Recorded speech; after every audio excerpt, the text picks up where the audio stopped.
the hallucinations will go away.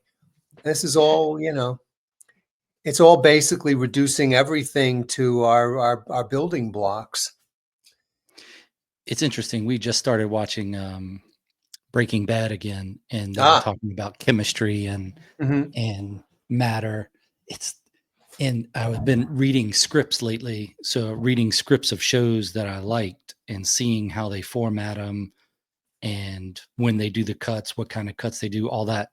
And was looking at like the Prime show Bosch, and then I think it's Bosch Legacy now, that you look at the writing and the feel of that show compared to Breaking Bad, and you really appreciate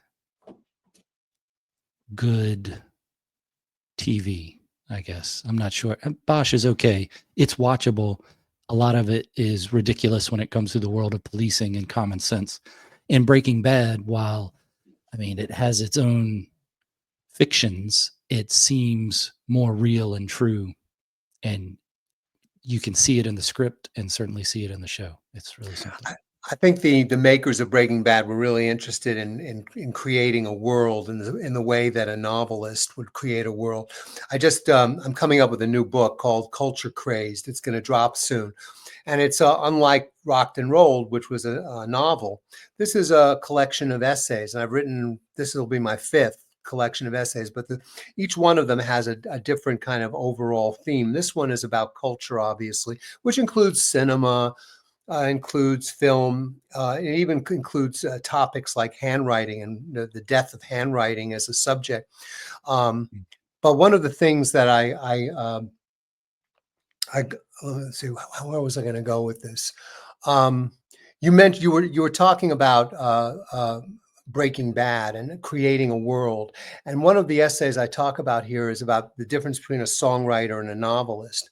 And one point I make is that even at their most ambitious, songs can be done in an album. Like, for instance, Sgt. Pepper was probably the first theme album that tied together, like an anthology, tied together songs along a sort of a common theme. And of course, Joni Mitchell would do the same thing with Blue. And you had, Ziggy Stardust, David Bowie did the same thing. I think Who's Next, to some degree, did that. A number of artists then, tried to kind of emulate the Beatles in creating a kind of world with their songs. But basically, any one song, the most it can probably do is give you a mood, give you a moment, give you kind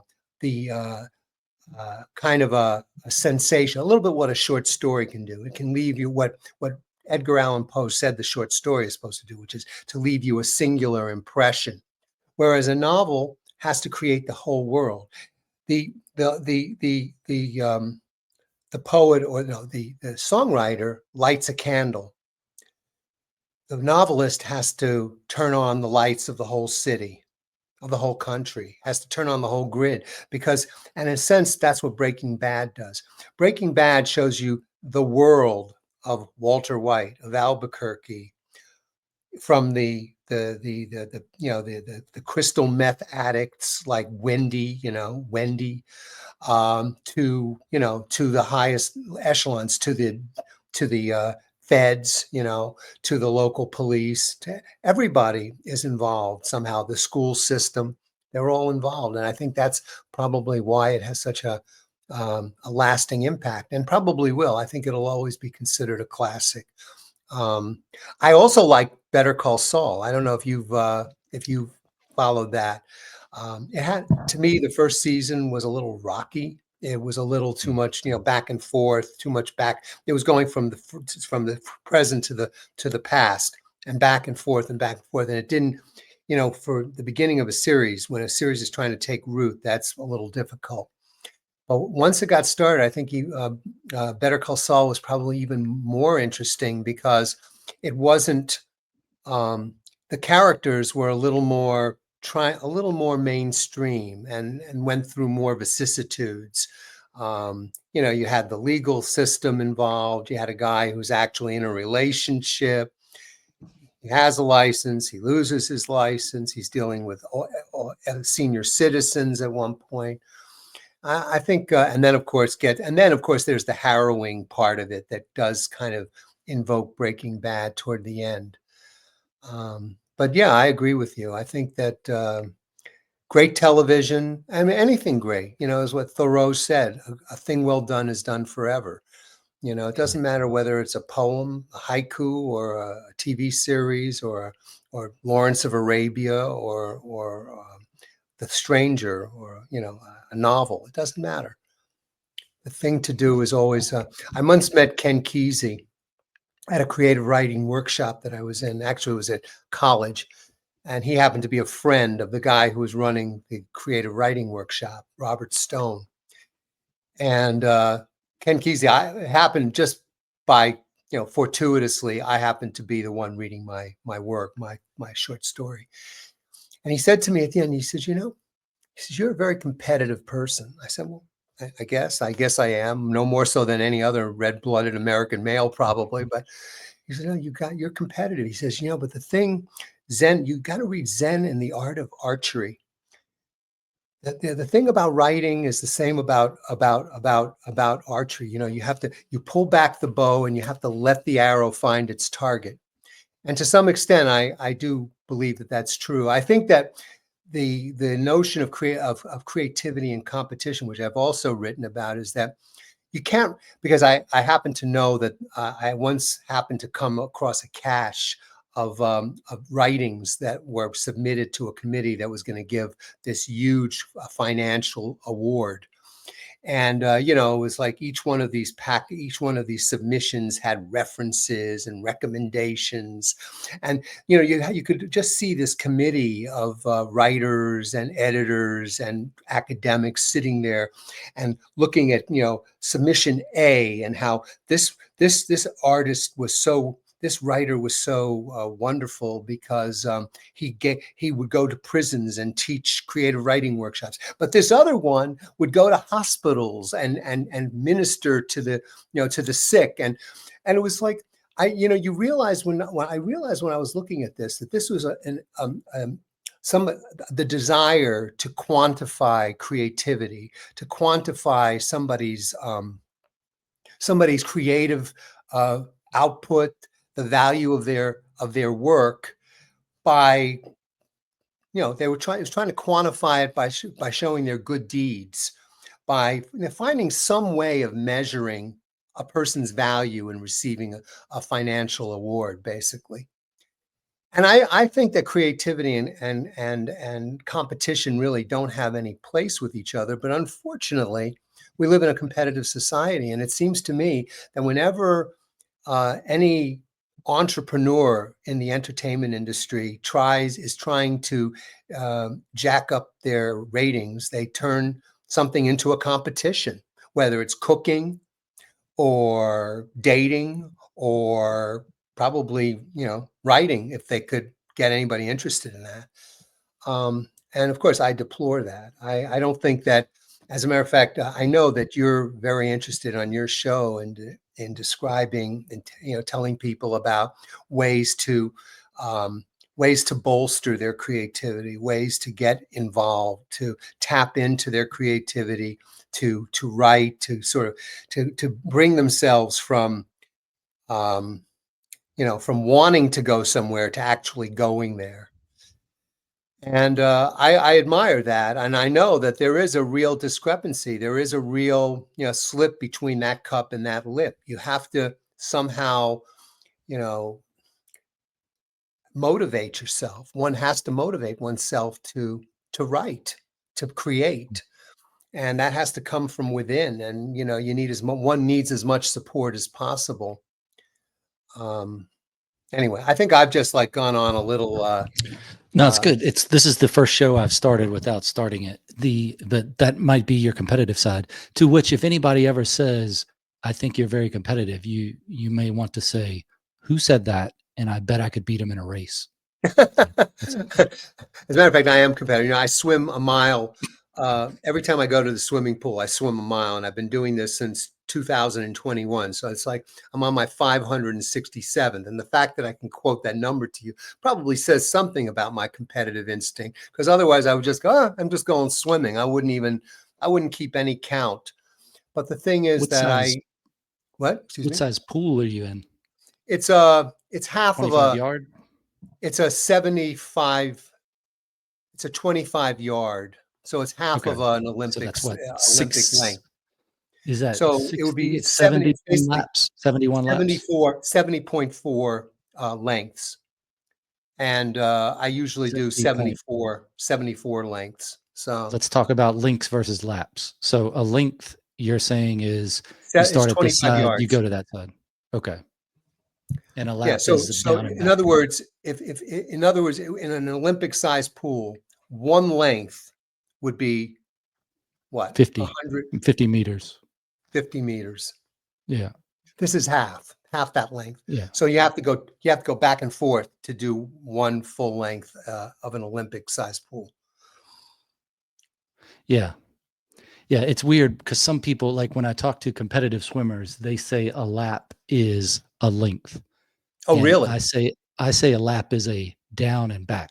Whatever That's what I size pool say. you are, it's That's what I say. back and But they're probably saying that because for them, it probably, that length they're doing is a lap. It's 100 meters. well, it's like a proof in the alcohol system. It's a percent alcohol proof is twice the percent. Exactly. So a lap, if you say I did 70 laps, that sounds better than I did 35 laps.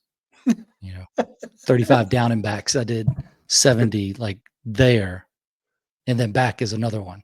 So you're just Yeah. getting No, but the thing okay. is, I just say I do a mile, and I always do more than a mile because I always, see people say, how do you count?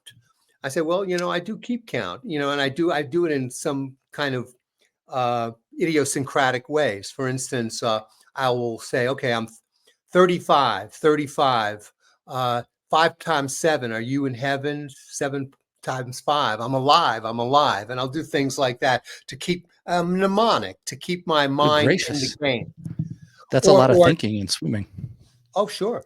Oh, sure. Oh, some people will help, but I also go into trances, and I really hate it when somebody like sometimes somebody will say, "Oh, I want to share your lane." So instead of just like waving or just sticking their legs in on the side of the lane, they'll actually tap me on the head or tap me on the shoulder, and I just hate that because they've basically just sort of aroused me from this sort of The zone. state. Yeah, exactly. Mm. That's what I guess they mean It's by the zone. it's the Yeah. same person in a casino pulling the lever. They're trying to get in that same state of mind. Or if you're on a long trip and you're driving, you want that highway hypnosis. So it's like time travel, and you're just, how'd I get here? This is 100 miles farther down the road. I don't remember anything. Does It's just is getting that on what that people are autopilot. really Is that what really people are going for? That's I interesting. don't know if they're going for that when they're driving. I mean, that's the fun part about driving, I guess. Also, maybe dangerous if you're not paying attention. But Yeah. the person in the casino, I've talked to enough people to realize that's the compulsive gambler. I don't know if it's destroying their life or not, but that's what they're chasing, is that emptying of the mind and just surrender to the drone of whatever, where you get into the zone. For swimming, for me, I've tried that ring that you put on your finger that you can hit every time you do your lap, that counts, Oh, but the ring falls off all the time. I've tried a watch, but then that messes up your stride. I've tried an abacus at the end, so I slide that every time I get to it. And then I've just gotten to the point where, okay, I'll count a lap. yeah.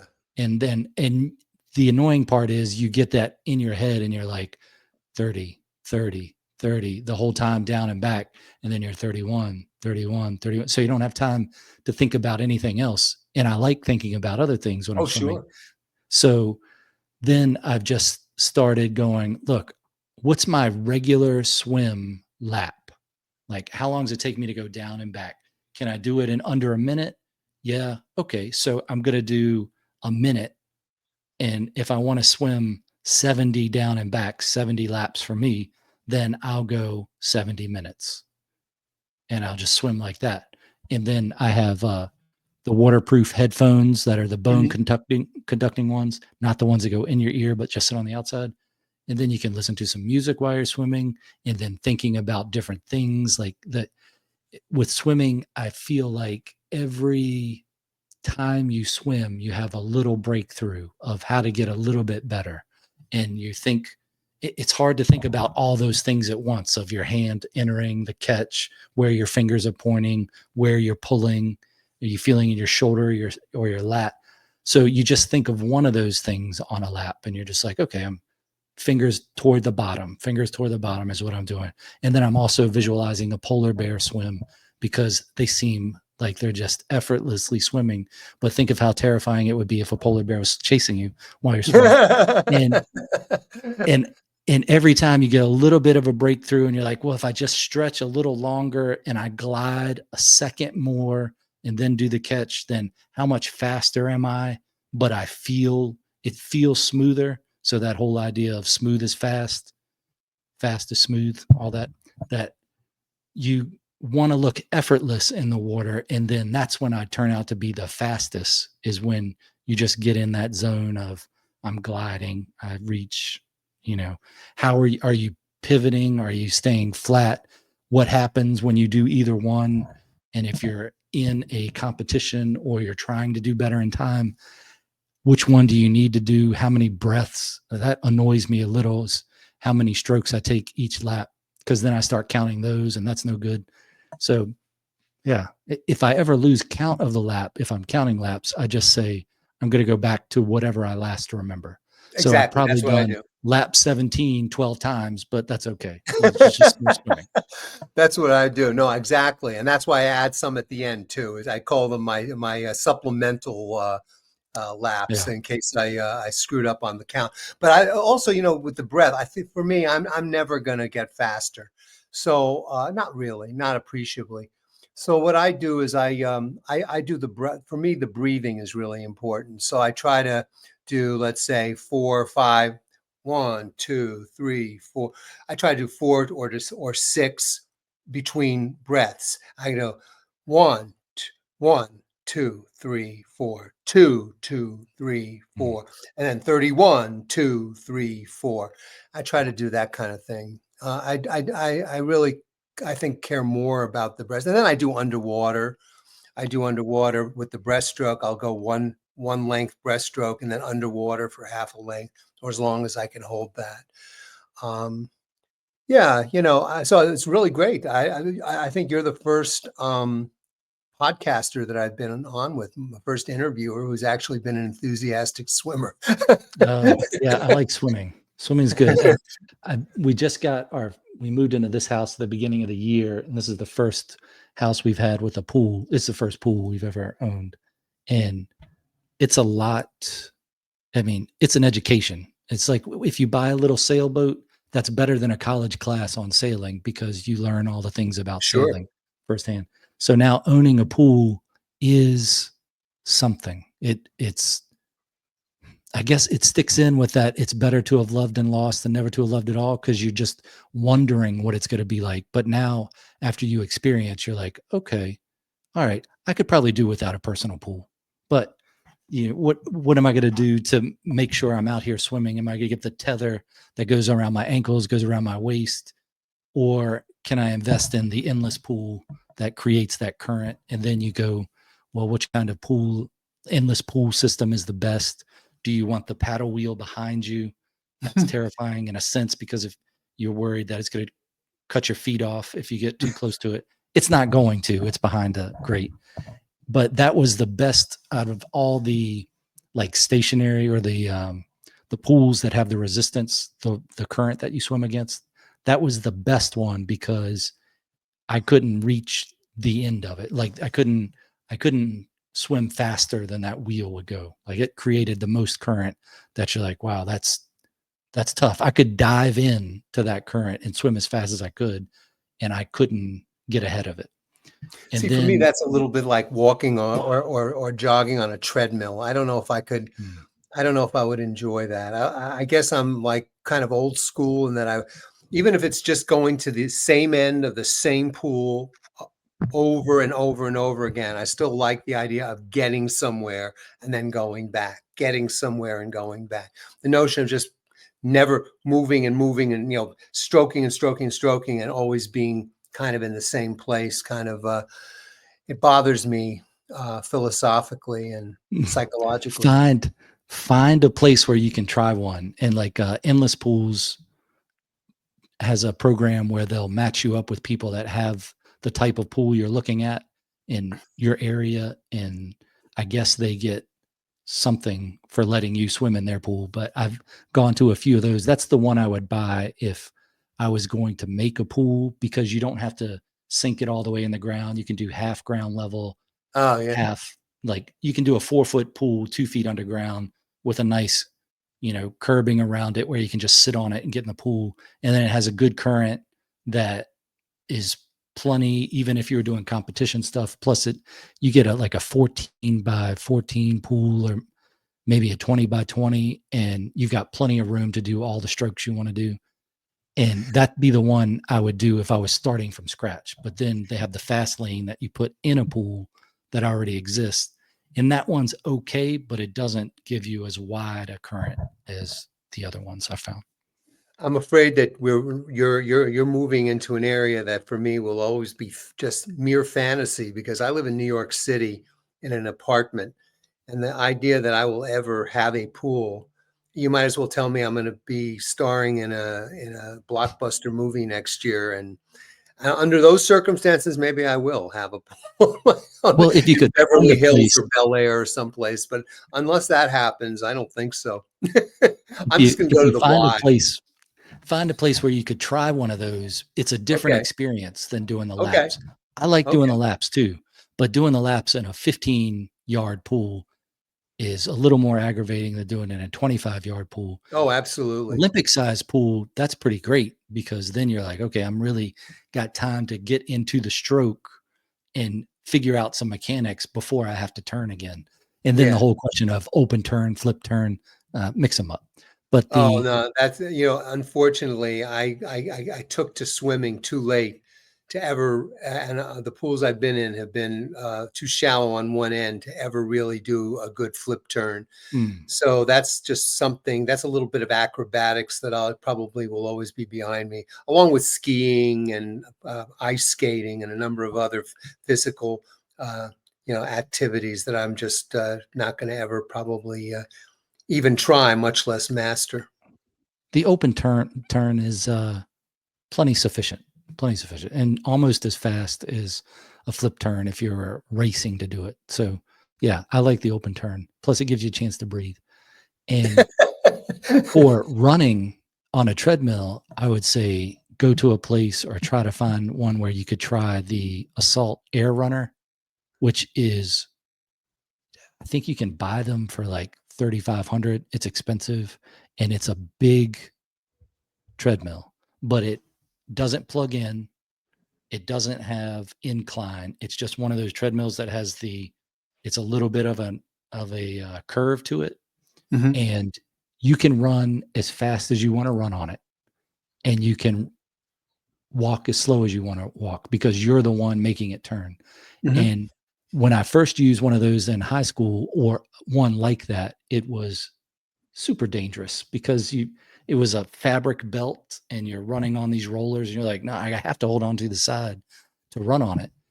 That was the wrestling practice treadmill. And then the air runner I got maybe 6 or 7 years ago, and I've had the same one that long, and it's held up great. And I used to do 7 miles a day just running on the street, and the I still run outside sometimes, but the air runner is nicer because you can run barefoot and you don't have to worry about it. It has a Oh, little okay. bit of give, so you're not, if you have plantar fasciitis or something, it helps you work through that. It encourages the midfoot strike, and you don't have to worry so much about the world around you. You can get lost in thought easier than if you're running through blocks, through streets, and other Uh-huh. people around, you're getting chased by dogs if you're running down whatever type of road, that you got those things to think about. You can just put it in a room or in the garage and go out and run whenever you want and be relatively safe in your own house. So you can listen to music and things. But yeah, that's the best treadmill I've ever used, is the Air Runner. The Assault makes it. I think there's a couple other ones that are like that, but if I was endorsing a treadmill, that's the one. All right. All right, that's a lot of information about swimming and running. Well, it's interesting because I've actually listened to a few of your podcasts, and you engage your guests on what they're doing, and I know that you live near an ocean, and then like a block away from the ocean, and you were talking, thinking about how buildings since then have collapsed in the place where you lived and everything. So I guess I'm getting the sense that your environment is Florida. More tropical than where I've ever lived. I've always lived in the Northeast. I've always lived in New York. In fact, we live now 1 block north of where we used to live, and we basically lived in the same area for decades, the same little neighborhood. And that's my little postage stamp of the world, but it's very unathletic. I mean, for me, running is, I use running as an activity of necessity. If I have to get somewhere real fast, I'll just, I'll sprint to get there. But I'm not a person who's going to run out of pleasure or run on a regular basis. I do that. Swimming is what I do for aerobics. Yeah, swimming's great. We don't live in the house right by the ocean anymore. We're in Jacksonville, Florida. We moved some miles from the ocean now, still in Jacksonville. And there's a fitness center in Atlantic Beach that I used to go to when it was closer to the house. Is maybe a 10-minute drive because we were in Jacksonville Beach. And it's the Atlantic Beach Aquatic Center, open 24 hours if you're a member. So there's not somebody there all the time, but there's a keypad on the gate, and it's a 25-yard pool. I think it was 8 lanes. Nice. 10 or 12 feet on one side and then 4 feet on the other. That's and good. It's an old pool, probably built in the 60s, I would imagine. But what a great thing to have. And it's the only one around here. And I haven't gone there in a while, but it's, if you have a place where you can go swim whenever you want, that's pretty exciting. Oh, it is. And what you even just if it's described, not your own pool. Oh, no. And what you just described is ideal because you always know that you're going to get a lane, I mean, 8 lanes is fantastic. Yeah. We have, you can go there sometimes and it's busy, but you can also go at 2 a.m, which is, that's usually my workout time is 1 a.m. to 3 a.m. And that's swimming at night has that little twinge of fear because the pool it doesn't have lights in it. It has lights outside of it that shine into it, but there's some murky corners of that pool, and it is Florida and there are alligators. So it always has that little, I've never seen an alligator in the pool. I've had some raccoons swimming in the pool one night when I was out there. There was 3 of them swimming, and I was like, it terrified me. But yeah, you have to plan what you're going to do if an alligator, if you're fighting an alligator in the water. It doesn't feel like it's going to be a fair fight, but make some plans. Before I really got into swimming, I once went on a picnic with my wife and a friend and his girlfriend, and we went to a reservoir upstate a little bit. And I went into the pool, we, sort of slipped in from a rock, and I was swimming along, just doing a little bit of a dog paddle or a breaststroke. And there I see this like little snake sort of slithering along nearby. And I thought, wow, it made me, it's like a little, like a garter snake. I mean, it was nothing, but still the notion of being, I mean, I'm thinking about you and the raccoons. I'm sure the raccoon didn't want any part of you, but still, you're swimming there and all of a sudden you got this big, like dog-like creature, like just swimming there and you weren't expecting it. That's pretty unnerving. Yeah, between that and then your own shadows every now and then, like, oh yeah, because the light's outside of the pool shining in, and you swim over it and there's a big shadow and you go, what was that? It's enough to speed your heart up. But then swimming in the ocean, especially in Jacksonville Beach, it's not clear. Like on a clear day, maybe you could see 10 feet, maybe a couple days a year, you could probably see that far. But for the most part, it's front crawl. And you're thinking, am I putting my hand into a shark's mouth? You know, are they going to bite that? Are they going to bite that? And then lifeguarding down there and swimming under the pier, which is where all the sharks hang out. Then, and there's sharks all over the place. It just depends on if they're going to decide to take interest in you or not. And yeah, that adds an extra element of swimming when you're doing a couple mile swim in the ocean. And then before that, we lived in Virginia Beach. So swimming out there, the water is just as murky. Yeah, murky. And did a half Ironman in Providence, Rhode Island, which they said was protective waters. But when we got there in the morning, it was like it was a storm happening and the waves were like 6 to 8 feet. And they said, well, you don't have to do the swim part if you don't want. And I was like, man, you spend all this money, do all this preparation, and then not do the swim. I got to do the swim. So it started later because they had to reposition the markers because they were getting all blown around. It looked like you were swimming into an angry ocean. And then you're out there with all those other people. You're getting swam over. Like, how does somebody swim over you? They just swim right over you. And then you hit some bull kelp or something like that under the water. And then that's terrifying because you're thinking, is that a sea monster or is that just a plant? So yeah, you got to challenge yourself with those scary things every now and then. I wonder if that's what, I'm not a SEAL. I wasn't in any special operations or anything, but listening to them talk about it and looking at some of their swimming, like workouts on YouTube, a couple SEALs do them. They're pool workouts that talk about swimming in a circle and underwater, like going deep and then shallow, and working on breath control. Those are interesting to look at. You ever get the chance, but just hearing how their relationship, some of them with swimming, that they're out there swimming in the ocean in, you know, when it's pitch black and you're just waiting, you're out there with all the sea monsters, and how a couple of them I've talked to are like, yeah, I'm not going swimming again. You're just lucky that you survived through whatever you survived through. But yeah, good stuff. Check out those swim workouts. Well, you were talking about creativity and competition and how you don't think there's competition for creativity. I agree with the sentiment to a point. It's a strange thing coming from an advertiser. Didn't you do some advertising? Absolutely. And that's competition, isn't it? Well, yeah, it was. And that certainly tapped into my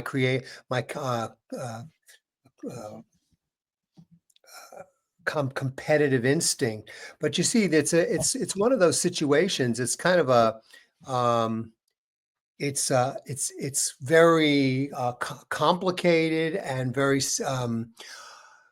competition in advertising, especially with copywriters and creatives all trying to come up with the concept and the headlines and all the rest of it, can be also very demoralizing and self-destructive because, yeah, you're expected to be the one who comes up with the great idea that the client loves and everything, but it's a little bit like the old man and the sea. You know, you come up with the great concept and, you know, the 7-word headline, and before you know it, the creative director has changed 2 of those words. So now you got 5 of your original words of your headline, and you're fighting for that. You're fighting for it, but you're fighting for it without any weapons because it's going to go up the chain of command till you get to the client.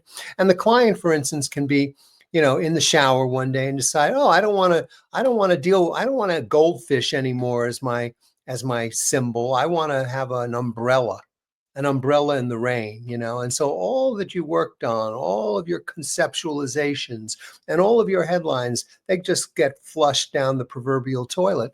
And this is, and of course, you're getting paid. Your applause is Lee Iacocca, the former chairman of Ford, and then he became the chairman of Chrysler, once said of his time at Ford, he says, "You get your applause comes in your paycheck, and that's and that's the way it is in advertising. You can't put up too much of a struggle."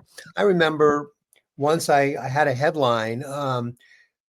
It was about diabetic foot ulcers, and it went a DFU, a diabetic foot ulcer, doesn't make a big impression, but a lasting one. And so my Canadian overseers were saying, "Oh, what about a big first impression?" So I said to them, "Well, if you make an impression, that is a first impression. That's what we in America we say. You made an impression. We don't say you made a first impression. You made an impression because you don't know if you're going to make a second, but you made an impression." And so, but they had to have first impression. They had to insert the word first in it. And I'm telling you, it was like putting a birthmark on the cheek of the Mona Lisa, or painting a big red lipstick smooch on her lips. That's how I felt about it. And that was as close as I came to actually having my headline come in. And that's the way it is in advertising. It is competitive in the sense that you're pitted against another gladiator. But in the final analysis, neither you nor the other gladiator is ever going to really win that competition. It's going to be the guy, the overseer, or the client, or someone way up the pecking order who's going to win that.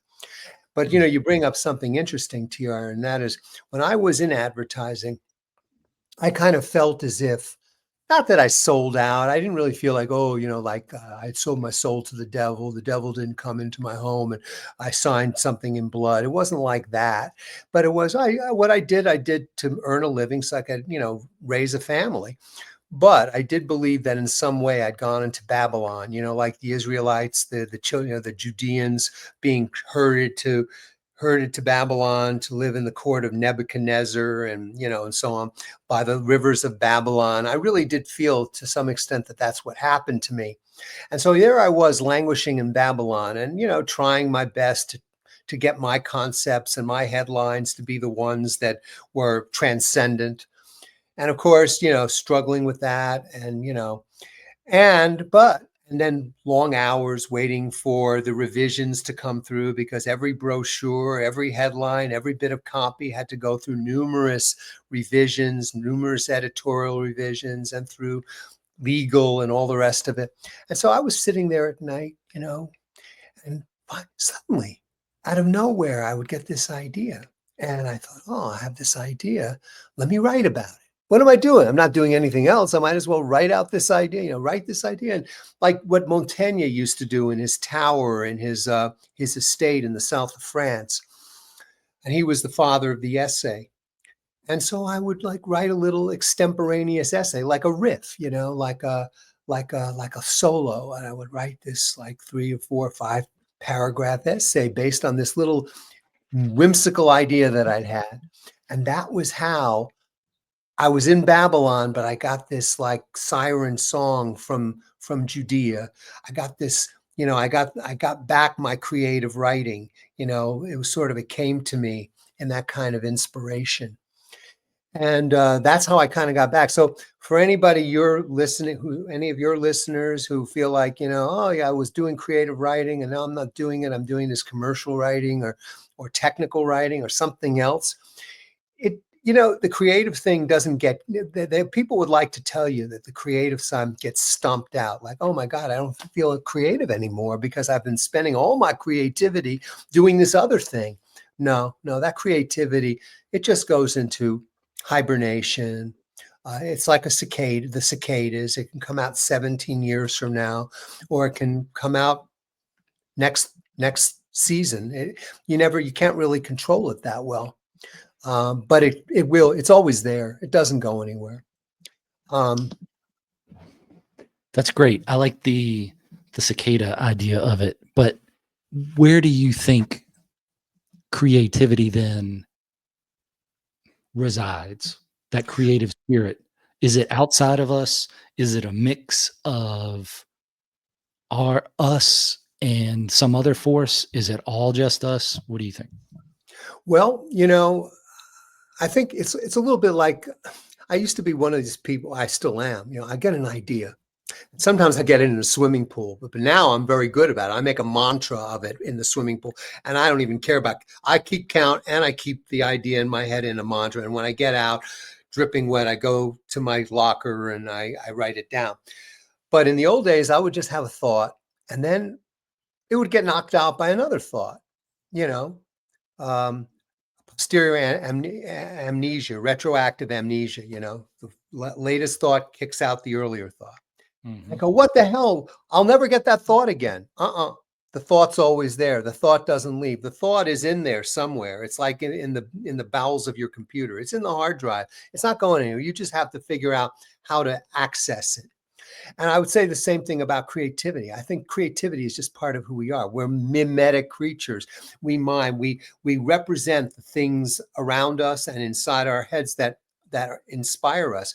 We see it in the caves of Lascaux. Why did those people crawl into these caves and then use this? What drove them? What inspired them to create this pigment out of ochre, and then to go into these caves and paint these replicas, these representations of all these different kinds of animals. They didn't have very good light either while they were doing it. And the thing is that I think it's just innate to us. We are animals that do that. That's what we do. That's how we process our reality. Um, I don't think we can take it out of ourselves. I think everybody has some of that in themselves, whether it's because when they doodle, or is it some song that they hum, some melody that they hum, some silly doggerel that comes to them, whatever it is. I think that it's just part of us. Look, even Plato, who had a very low opinion of that aspect of the human psyche. In fact, he put iconos, the making of icons, the making of fictional representation. He put that as the lowest form of knowing. And yet he thought it was innate to human understanding, to the human psyche. Every philosopher, every psychologist, everyone understands that humans are mimetic, that we are creative creatures. Now, what we do with that, uh, that can be individual. That has a lot to do with what you were suggesting, which is that it's out there in the environment, and then we glom on, we attach ourselves to the kinds of representations that seem to appeal to us, that appeal to our own abilities, our own aesthetic sensibilities. For some, it's music. For some, it's art. For a lot of people, it's multiple things. That's why you find so many quote unquote Renaissance people who do art, they do music. I mentioned Joni Mitchell before. She's a perfect example of that. I do writing, and I also do my own version of stained glass.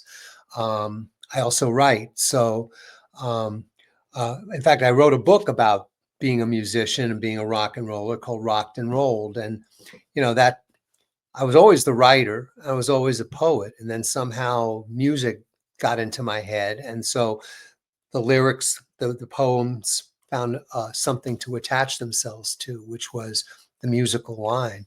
But I do believe we all have some art in us. In Culture Crazed, which as I mentioned is coming out, I may have a whole essay about who's creative. We all are. We are all creative, and the internet has given us all a platform to show it. In the old days, not so old, 30, 40 years ago, if you were an artist, you had to go to art school. You had to, get a gallery gig. Or you had to go and be a part of these art shows and go and, put up your stuff on easels and show the world that you're an artist. Now you can post your art on the internet. You can post your stories. You can post your ideas. In fact, you don't even have, I just post remarks, proverbs on the internet, and I get a response from them. And sometimes I'll just post what turns out to be a short essay in response to what somebody else has posted. And that will inspire, that will engender a response. So nowadays, we're going through what I call here a Boolean explosion, like a Cambrian explosion of creativity. You know, the Cambrian explosion of life happened 500 million years ago, and suddenly, out of almost nothing, you had all of these little animals that were showing up. And I believe that we're going through that right now because of the digital environment. People everywhere are writing. People everywhere are presenting. And because of that, the institutions that used to be the arbiters of talent and intellect, they have become diluted. They have become retrenched. They only now have a margin. They now control only a segment of the creative output. And I also write about. It's the death of the gatekeepers, kind of. Oh, that's a wonderful way of putting it. Yeah, if not the death of them, at least a change to them. It reminds me of a Mexican restaurant we go to, Chewy's, up here in Jacksonville. And it has an outside area, and there's no fence around it, but there's a gate on the exit, and it says emergency exit only. And it's a gate. There's no fence. So that you just walk through that gate if it's an emergency. Otherwise, you just walk around it. So. But that must be a joke. Why would you have to walk through the gate in an emergency when you could just walk around it in an emergency? Yeah, you don't have to. It's just that's what I think. Joke. That's funny. Yeah, I love that. Yeah. I love that. That you know what that's like a Magritte painting. If somebody in Jacksonville were a painter and wanted to do just not only it's sort of like hyperrealism because it actually exists, but it's also like a surrealist because you've got this door, a door for an emergency that doesn't have to be there because there's nothing around there that's keeping anybody in. That's a great image. It's definitely what the Germans envisioned when they started kindergarten, which is the stand in line, do what you're told, go to work in this factory, be a good citizen. It's here's the rules. The rule is you have to go through this gate if it's an emergency. You can't go through it otherwise. It's just an emergency. So it's creating the rule followers of society. But it's also absurd. Yes, it is. Well, it is absurd, but you're right. The gatekeepers, but they acknowledge it. I mean, in this essay that I wrote called "Publishing," let me call it "Revolution or Requiem," and basically, in one of the lines, one of the paragraphs, I go, agents who used to be gatekeepers, who used to be, you'd send them your partial manuscript, and maybe a year later you'd get some, you'd get it sent back. If you'd given them a self-addressed stamped envelope, it would come back with a little strip of a barely legible mimeographed, rejection note or whatever, and those people who used to do that are now on the internet telling self-published writers, hey, look, I can offer you editorial services, or I can show you how you can, in other words, they've become, instead of now sort of as middle people or as gatekeepers, intermediaries between the lowly writer and the exalted publisher, they're just offering book services to writers. They're part of the service industry. So no, it's interesting, and I feel like if I could just I know maybe this is not part of your format because but of course you have writers and people of all kinds. So I don't think it would be such a bad thing for me just to read just one, maybe 10 seconds. Here it is, 194. Let me go there. This is just one little moment of this book, of this essay. The future of books and publishing, as with all things, is an unknown. Yet the past alone offers one certainty. Only the few who prospered in the old system will miss it or even remember it. When 7 prisoners were released from the Bastille on July 4th, 1789, one of them, an old man nearly blind from years in a dungeon in that living tomb, was asked if he forgave King Louis XVI, to which he replied, "Louis who?"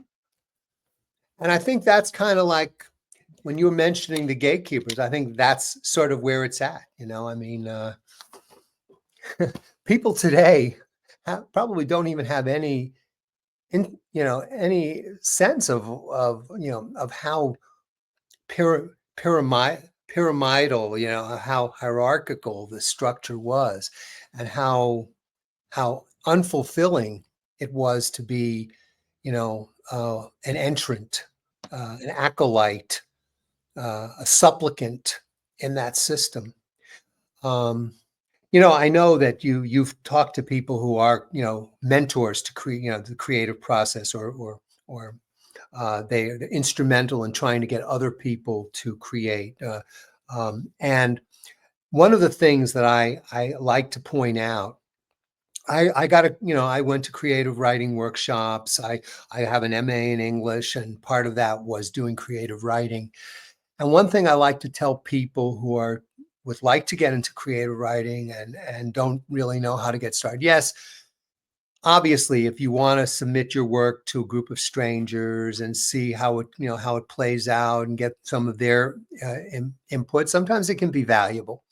But I also like to tell them, don't listen to anybody. Don't listen to your mom. Don't listen to your dad. Don't listen to your friends. A lot of people will ask you, why do you want to do that in the first place? Like, I'm sure you get that when you were doing this Ironman competition. I mean, why are you submitting? Why are you putting your body into that situation? Well, to the same, to the same, and this by the same token, why would somebody just decide they're going to write when writers, there aren't that many readers, are diminishing in numbers, and it's so hard to get your stuff out there, and people are always criticizing, and everybody thinks they're a writer. Well, the thing is that you can't listen to people, because only you know what you really want to do. And even once you get into a creative writing workshop, if you do that, listen to what people say, but don't take anything anybody says to heart, because people don't know. I mean, it's like that Goldman, the William Goldman, the screenwriter. He wrote a book called "Nobody Knows Anything." They don't even, the guys, the moguls who make these motion pictures, they don't really know what's going to sell. They don't really know what's good. People don't know, and you have to do what you think is right. And then, of course, have the good judgment to know when you're getting good advice. I know my wife, she gives me advice, and, I'd be a fool to ask her for it and then to summarily reject it. Because I know if I'm on the fence about something, she can give me that second perspective that may make all the difference. But really, being a writer, being a creator, is being an innovator. And innovators have never done well in our society. In any society, they're always the outliers. They're always the madmen and the madwomen. They're either witches, or they're considered fools. There's no accident to the fact that all of the major founders of religions in the world have been guys who had to leave home, had to go out into a wilderness, had to live in utter poverty, had to be, tempted constantly, made to think that they were crazy, and even then mistreated and sometimes killed, often attacked, because, and that's the way it is being a writer or an artist. You're in the same boat. You are an innovator. You're somebody who wants to go out there and be a part and to develop your own thinking, your own world. And nobody, we're conditioned, just like our bodies are conditioned, to reject something that's different, that doesn't seem to fit in. In the body, they're white blood cells. And in the world, it's everybody, the conformists, people who just like things to be the way they are. and don't see any reason to try to change anything. Yeah, it depends on what kind of person you are when you are that. So opportunity is a big thing. Like like maybe it doesn't have it's not a good example. It's a good example of it, but it's just off the topic. Like combat. If you think you're going to go into the military to be in combat and then there is no combat to be in, then you've missed the chance because you didn't have the opportunity. So Sure. Yeah, you're talking with about what writing, mhm. yeah, with writing, you have to have I agree. Don't listen too much to what other people say if you really feel that strong about it. But if somebody else says something that you were wondering about, then maybe it's worth a second look. Sure. And it's also nice to consider the yes and type version of listening to advice where somebody tells you something, you go, yes, and now I can do this. So the story can take a different route that you weren't planning on it because you didn't want to do that way or you didn't think about that way. But Sure. if you're writing something that you like, that you can follow, that makes sense to you, then it's going to make sense to someone else. The big part is finding that other person that is going to enjoy the same thing you enjoy. And if they are in that modality, like if they are reading. So you got to find somebody with similar taste, similar ideas, and that's also reading to look at your writing. So Sure. No, absolutely. it's It's a a lot little of bit the like, things that yeah, it's a little bit like finding, your quote unquote soulmate, or finding somebody that your friends, people you're compatible with who have a similar perspective, worldview. You mentioned something though, just a little bit before that, about the guy who goes into combat, who enlists to be a part of a war, and there is no war. And that's what we call historicity. I mean, it's like coming along at the right time.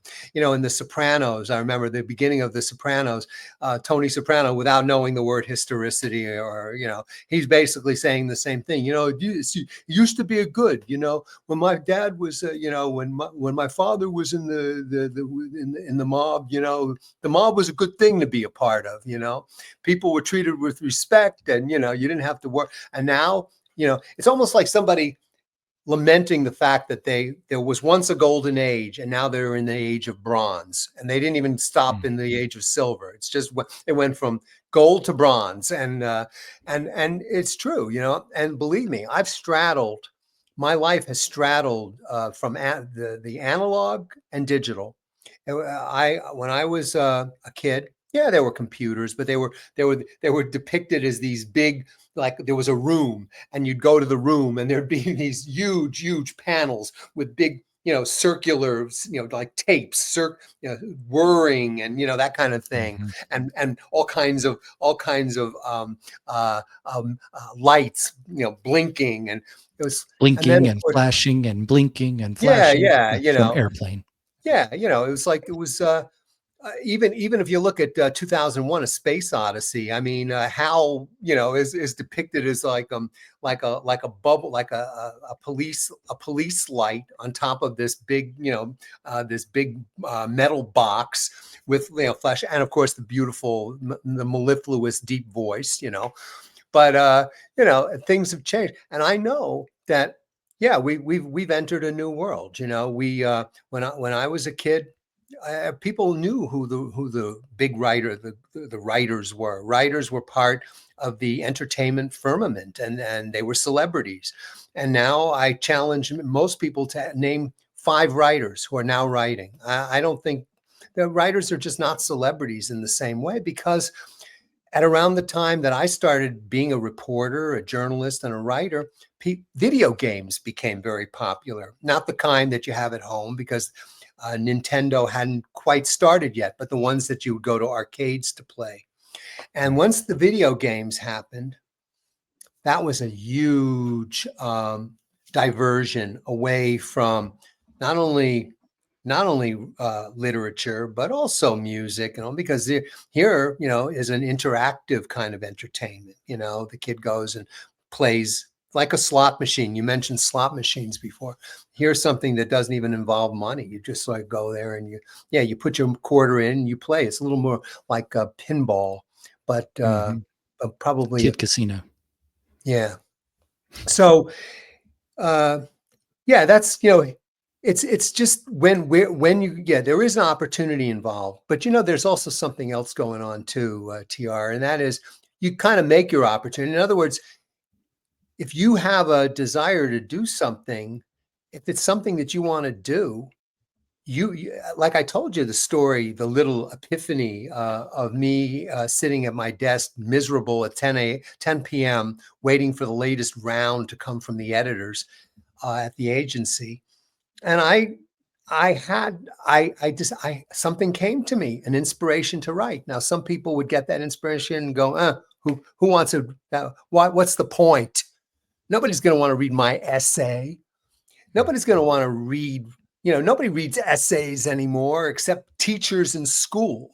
Kids have to write essays and, but the thing is that I didn't give a damn. I wanted to write and I had the skill to do it. And it was a hearkening back to something that I had liked doing before. And I did it. And that's the kind of opportunity that doesn't require historicity. That just requires something within the human being. That's a person making their own opportunity or seeing an opportunity where for other people it doesn't exist. Joseph Campbell, who's, they've been doing PBS has been doing a kind of a retake on Joseph Campbell back from when he and Bill Moyers did their landmark interviews back in the late 80s.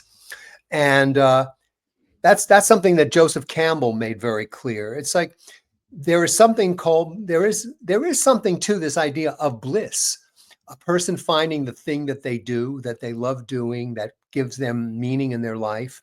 And they follow that, whether anybody else is on the same frequency or not. And I would say that that's something that whether I've been blessed or cursed. I had a friend, that's the way it is with me. I remember I had a friend, she said to me, Eric, she said, I have a good thing to say to you and a bad thing. I feel you're an artist.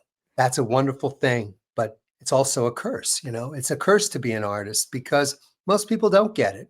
And most people maybe never get it, and for writers, it's a little bit like the mythical figure of Tantalus, the Titan who was condemned to always be one fingertip away from, he's dying of thirst, and there are the grapes just a fingertip away from him being able to grasp them, that he'll never get any closer. He'll never be able to get those grapes. And for a lot of writers, a lot of artists and musicians, that's the way it is. They want to make that connection, and they may never be able to make it. But the one thing they can always do, the one thing they can guarantee, is that they produce the thing on their end, that they produce the goods, the cargo. Now, the ship may never dock to take that cargo away, but they still got the cargo. And there's something to that. You get some, for me, writing, just what I get out of it, just from writing myself, is fun. And I like those experiences. And then doing writing exercises and different types of writing, and then how it changes other types of writing, poetry versus prose, and then songwriting, script writing, how it changes how you do dialogue. All that is, I like just seeing how it works. And then if you're thinking about legacy or something, which I don't really worry about, and I don't worry about making money with it or being successful. I mean, I'll take the money. I don't need the fame, but I'll take some money. But otherwise, I'll just be happy writing. And then you think about like Melville or Emily Dickinson, who never planned on publishing any of that stuff, and Melville, who Moby Dick was not received well in its time, and then went through a time of being one of the great American novels. Maybe that time is falling off now just because people aren't into literature as much as they used to, and it might come back some other time. But thinking you could write something, it'd be out there, and some kid find it years from now, 100 years from now, 200 years from now, some alien that's not even human finds it and sees the creativity, recognizes that in it, thinks some of the same thoughts that you thought about. That's pretty amazing. Absolutely. That's worth it. Oh, absolutely. The message you're giving us, the message in the bottle paradigm. Yeah, and if you do believe that Jung was kind of right, and the people, and he didn't even invent these ideas of archetypes, but the notion that anthropologists were seeing that there are synchronicities, there are myths that span the globe that are all very similar. And they don't know whether it's because the people all migrated from one place and brought the myths with them, or because some ways of seeing things are just innate to the human psyche. But I do believe that when we write something that's true, that's good, that's interesting, that it can live on, and we never know. Somebody might see something that I wrote, for instance, and go, "Gee, they don't know it's fiction. They thought, well, this is the way life was in those days." When we look at old movies, like from 100 years ago, one of the things I wrote in Culture Craze is about old movies and how old films, and how even though they weren't meant to be documentaries, we can kind of look at them as semi-documentaries, because even though, yeah, the scripts themselves are fictional and a lot of them are kind of hackneyed and retreads, we see how people talked. We hear how they talk to each other. We get cues and clues about how the males and females responded to one another. We look at how they dressed, how they ate, what they ate, whether they drank, what they drank, how they felt about all of these things. So we do, there's a real documentary aspect to even the most imaginative fiction. You mentioned Herman Melville. When I've been promoting Rocked and Roll, which is a book about, a guy who reinvents himself as a rock and roll musician back in the age of punk rock and new wave music, 1970s, 1980s, New York, downtown scene. I mentioned that, it's also a how-to book on how to invent yourself as a rock and roller, how to get a band together, how to rehearse, how to get gigs and all the rest of it. How to develop a sound, and what's the difference between developing a sound and just getting a bunch of guys together and playing. It's about, the cityscape of New York that's no longer there. I mean, the point I'm making is that I mentioned Herman Melville because Herman Melville, even if if you want to learn about whales, I would always tell people, you want to know about whales? Read Moby Dick.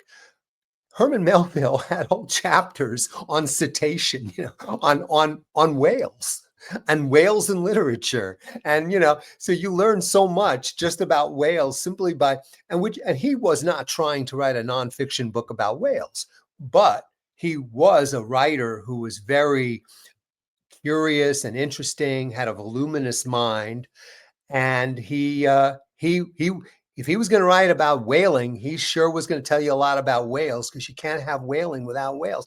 And by the same token, in Rocked and Roll, that's what I'm doing. I'm trying to talk about the music business and about the struggle to make something happen within this very, very hard structure, because every business is a structure. There's some fluidity in it, but it's still somebody going to somebody higher, trying to get them to, hear the pitch and make them believe they're going to make money on something, and it's going to be something that they like. And from the bottom, looking up at that, being a creative person, trying to, to make music, to be relevant, to have your creativity actually reach an audience. It's a whole, it's a real quest, and it's the heroic quest at its most fundamental. Somebody starting with nothing, because when you start out in the world of the entertainment industry, whatever it is, publishing or music or TV or cinema, you start out with no name. no recognition, and you have to somehow create that. And you're, at the same time that you have to create the product, and then you have to create a demand for the product. It's very difficult. And so, yeah, I think that what you're saying is absolutely true. It's again, what Thoreau said, a thing well done is done forever. And if you do something that is meaningful for you and is done with all, which is no effort has been unspared, no amount of knowledge has been withheld, everything has been considered. You have really gone you've taken this task as seriously as it ought to be taken. Sure. Why can't it last forever? Why can't somebody one day discover it and find in it what you put in there? Yeah, even if it was all gone, I think it's still worth the pursuit of it. And Thoreau, if we could just get him to pay his taxes, things would have been better for him. But Oh yeah, he had his friends. He had his friends. But with within that going back to the question of creativity, do you think it's something that you channel, or do you think it's just something you manifest yourself? Oh, by manifest yourself, you mean you create it, you just decide one day you're going to do it? Yeah, like it's out of your experience and your perspective versus like sometimes when you write, you go, wow, I don't know where this came from. It's the story wells up inside of you and then it just wants to come out. Like I Yes. find that the most with short stories. Like if you get an idea for a short story, you could write it on a list like I have in my phone, pages and pages long of ideas for short stories. But when you get that idea, you need to drop everything and write that short story. That's how you get it out. Otherwise, it doesn't come out. So is that something that is just triggered because it built up inside of you? Or is that something that is outside of yourself, some sort of other ethereal, whatever force that realizes or recognizes you and says, hey, here's a thought, think about that. And then you're supposed to manifest it through your humanness, but you don't. So you miss that chance and it goes somewhere else, or it's still in there always and you might not find it again, or you might. But do you think it's outside of us or just within us? Like, where is the creativity coming from? I want to channel something we're going full circle with this conversation, even though we started on swimming. You were talking about reaching that kind of that kind of In the zone. that in being in the zone, that transcendent. Joseph Campbell would call that kind of connection with the great source of all creativity, the great source, which is not binary. It's not male, female. It's not yes and no.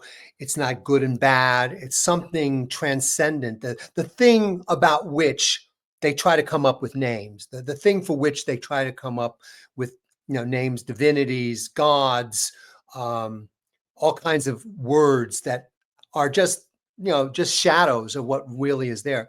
And that transcendent thing that you can click on, that you can get through swimming, that you can get through running, that you can get through writing, music, any of these tasks. You mentioned just now, does it come from within? Is it that story that just takes over and I drop everything and I write it? Is it that? Yes, it's that.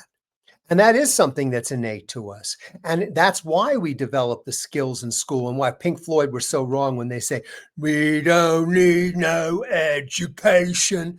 Yeah, you do need education, because when you get that wonderful moment when, oh, there's this story, it's this epiphany, and it's this story, and it's like it's fully there. It's like Athena coming out of Zeus's head. It's this wonderful story that's opened up in front of me, and I see the whole thing, and you write it down. Yes, that was inside of you. And the fact that you had the ability, the words, the syntax, all the all of the images and all the other things, all the things that you learned in school, that allowed you to do it. That's allowed you. It's like being the carpenter who has the wood but doesn't know how to use a plane, doesn't know how to use an awl. You have all those skills and you have the epiphany. But even when you write it down, TR, you know very well, you put it there, it has to cool down. It has to cool down. It has to sit there. Nobody can consume it in that raw state. I often used to say that writing is like sculpture, except that it's two parts of the sculpture. The writer has to create the stone from which he sculpts. That first draft of the story, that thing that came out of you out of pure inspiration, that's the stone. You're going to then have to go later and chisel that stone and polish it and refine it and take that sculpture, take the imminence of that sculpture and turn it into the finished thing. I know this for a fact because right now I'm going through the second or third iteration of Culture Crazed. And I was just telling my wife, I said, sometimes I can't even believe it, that I'll be struggling. I'll see this one sentence or one paragraph that just doesn't seem to be quite right. It's like it should have been a part of the one that came afterwards. I should have been synchronized. I should have been incorporating it. I should have been smooth. Well, of course, because why couldn't I see this earlier? Well, the reason you couldn't see it earlier, Eric, is because you had other things that you had to deal with. You had other rough pieces of stone in the sculpture that you had to chisel. So, and because those things are now smooth and nice and just the way they're supposed to be, the few that you missed are sticking out.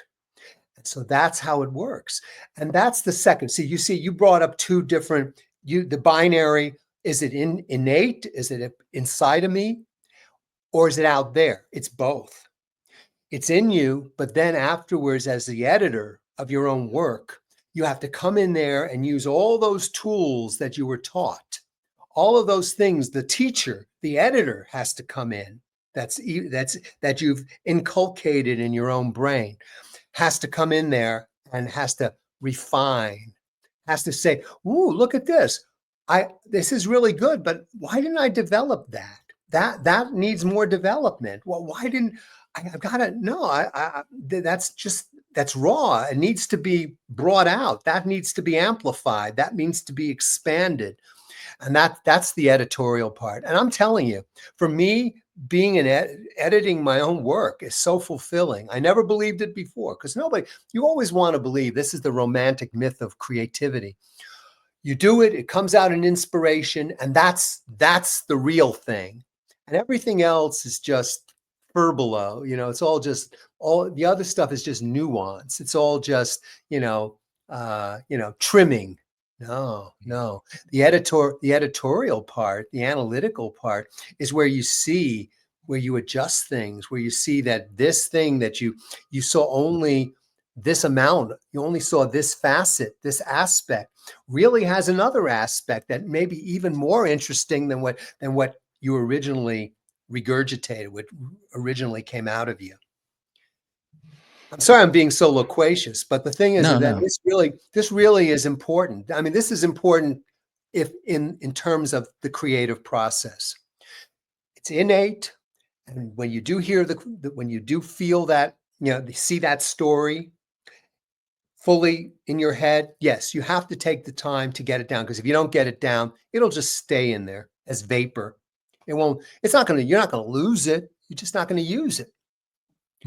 Afterwards, you still have to let the outside, you have to let the editors come in and work on what you've done. What do you see the difference between poetry and music, or poetry and songs? Wonderful question. And that's also in this book, Culture Crazed. I wrote about how, people say, it's ridiculous. Well, what kind of an invidious contrast between a songwriter and a novelist? I can't think of two more different form of the same, literary genre. I can't think of two. They're both creative, yes, and they're both important, but they're not alike. Even a poet and a lyricist are very different, because a poem has to sit there on the page and create its own music. You have to, when you're reading, let us go then, you and I, when the evening is spread out against the sky like a patient etherized upon a table, that has to work on its own. That has to create its own rhythm. I've heard that hysterical women say they are sick of the palette and the fiddle bow, of poets that are always gay. That has to stand on its own. That has to create its own rhythm. When to the sessions of sweet silent thought I sum up remembrance of things past, and sigh the lack of many a thing I sought, and with old woes do wail my dear time's waste. There's no music there. The music was created by the poet, and when I create a poem, I have to hear the music.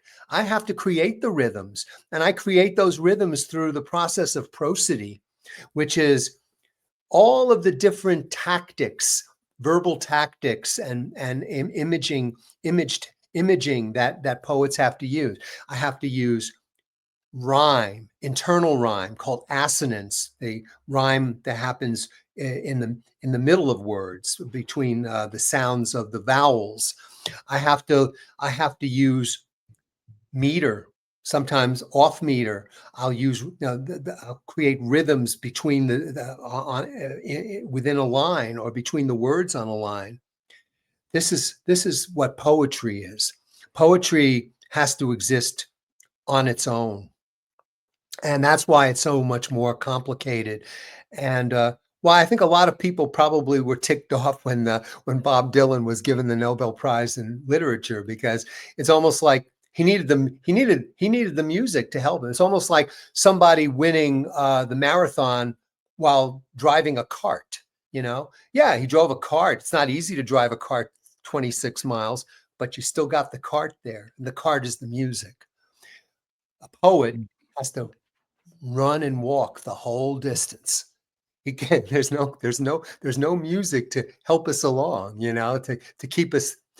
My brother is funny because I love Neil Young. I love Neil Young's music, and that includes his lyrics. But sometimes, they're a bit obscure. And I remember once I was listening to a Neil Young song with my brother, and I said, "What does he mean by that lyric? What does that even mean?" And he said, "Eric, nobody listens to the lyrics."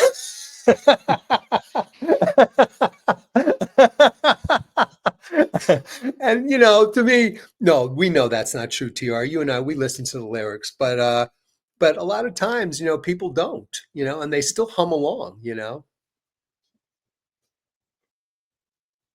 So then, here's my thoughts on poetry versus songs, because I think there is a difference. And I guess I subscribe to the idea of God. So I'm going to put it into a ethereal thing. Like I think creativity is something within us that we manifest, and also it's a thing outside of us that we channel. And whether you say it's God or a collective conscience or just the vibration of the universe, I think there's something that affects us that's outside of us. So with poetry, I see it as more than talking, that it does have that tone and pitch that is different than how we talk. And I don't think people back in the day talked like Shakespeare. I don't think they talked in iambic pentameter or any pentameters. Well, maybe they do a little and they just don't know it. But I think poetry is that thing between music and talking. And that's why it appeals to the human, because music appeals to the human, because music is that connection to the greater something, God, angels, whatever, that greater thing outside of us. And that music is how that communicates, where you get those tones and feelings. And that's why to a human, when you hear a certain type of sound or music, symphony maybe more than opera, but when you hear the music, no words, that you still feel something. So that's farther along that ethereal line of communication versus the human talking, just sounds coming through a voice box. And you can mimic to a certain point music with a voice, but an instrument, it has just a range that a person can't reach, just like music is an idea that is extruded down from something much greater than us, that connects to us somehow and we connect with it somehow, that we understand the sound of music better than or differently than words. So that's how I put it in order: is words, poetry, songs with words, and then songs with no words. That's just the music of it. And I think if there is a heaven that you're communicated with more fully with just music, with that sound of things. And that's why in the Bible and other religious texts you hear about angels, choirs, and all that, because that's something that we can't understand here in this human form, but we may recognize with whatever it is that we're connected to through our humanity. Thoughts? Sounds good to me. I mean, I would say, yeah, I think you're onto something. I mean, music, again, the notion of the transcendent, the thing that can't be verbalized, and yet we it makes us feel things. It can heal us. We see in the Bible. I mean, the most famous examples of that were David and Saul. And how David was able to soothe whatever Saul's migraines or whatever it was that he was suffering from that prevented him from sleep and from rest. Interestingly, that David was also a great warrior, and also a musician. So, yeah, I mean, see, I guess maybe we're sort of dancing around a kind of semantic. You're saying you think creativity comes from outside, in other words, from some divine source. I don't make that distinction. For me, even if the creativity were inside of me, I was created from out there. I mean, you were created from out there. We're all created from out there. It's just we're all created from kind of the same basic, creative source. The same one that created the centipede and the earthworm and the orchid and all these other things. We're all part of that. But what I was really specifically what I wanted to focus on, for maybe to be a little more practical, is just that when people tend to think of creativity as something inspirational, something divine, something that comes from somewhere that they're not aware, they're not always aware of the creative forces working within themselves. And then suddenly it comes out and it seems like it was, some kind of a divine type of, an intervention of a kind. When I was in grad school, I remember studying literary theory, and I remember Jung came out with something very interesting that was fascinating to me, in that he noticed in some of the people that he knew, creative people that he knew, I don't know if they were patients of him per se, but he used, he thought of them in a kind of a clinical way. He noticed that in the creative process, there's this period of almost melancholy, of almost a kind of depression.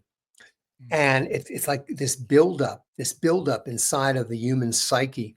And he said that this kind of depression would happen in some of the creative people that he knew, and then suddenly, at some point, it would break, and they would have this great creative outpouring. This great creative connection would be made, and they were very productive, and then that would be the end of it. And then I guess their creative energies would then start to accrue again, and reach that compressed point of compression where it was almost unbearable, and it would come out. And I know in my own life, I would come to these points of feeling very antsy and very kind of like torpid and almost like, an overcast day was inside my head. And then I learned eventually, and then I'd just be out of sorts, and then I would feel creative. I'd go through this wonderful period, halcyon period of creativity and productivity. And it took me years, although I observed this was happening.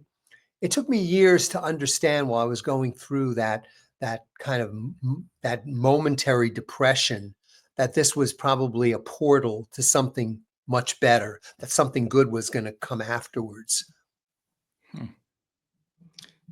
I like that. I'll think about that some. I think a lot of that could be explained as existence.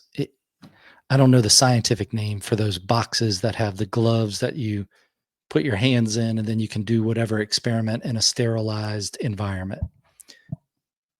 You know what I'm talking about? Uh, I'm not You sure what visualizing this. yeah, I Visualize am this. Then it's visualizing like a sand blaster almost, where you put your hands in these big gloves and then you're doing the work, but you're not actually touching it, but you are touching it because your hands are in the gloves. So yes. I wonder if that's what this reality is. This reality, this simulation. I think you could use that word to explain both things. Whatever this is we're living in, that we might be something different than human. The human might just be the vehicle we're in. And the way we're dealing with this world is the human is like the glove in that situation, where you have this world that is sealed for whatever reason, and stuff is going on inside of this sealed container. And the way you interact with it is by putting your hands in these rubber gloves and working with it. That the human is in this example, the human is the rubber glove, that we, as whatever being we are living in and dealing with this world. I think that comes out in the sense of then what is the reason that we're here. But I wonder if when we get those moments of melancholy and doubt and vexation, and even the opposites of all those, that I wonder if that's because we're so much more than what a human can experience, but in this state, we can't express it. So that's why you have those it's the buildup feeling of things. And then you can write the stuff down on the paper, do whatever it is that gets you back into your homeostatic stasis. That's how it's, because we're longing to be able to be connected back to what we were or what we are outside of being human. I don't In know. other words, That's a little weird. no, because I'm translating it in my own mind, because it does sound sometimes a little bit science fiction, like science fiction, but it isn't, in a sense, because we're going back again to this whole swimming metaphor of the transcendent, of that what I call either the hypnagogic state, that state between dreaming and reality, that state of not be that where you're not fully conscious, and yet you're connected to this consciousness that's beyond words, beyond binaries, beyond mathematical equations. And what you're basically saying is this vessel that we're in, this human vessel, is the only vessel that we have, the only means we have to interact with this reality around us.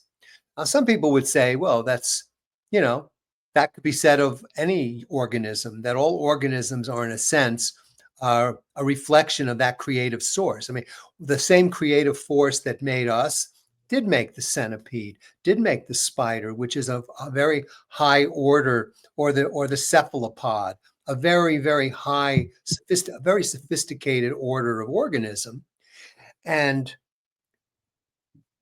I still believe we're organisms. I mean, I don't believe, yeah, I do believe we have a sense that something created us and gave us these limitations and these incredible, this thing called consciousness, which is amazing.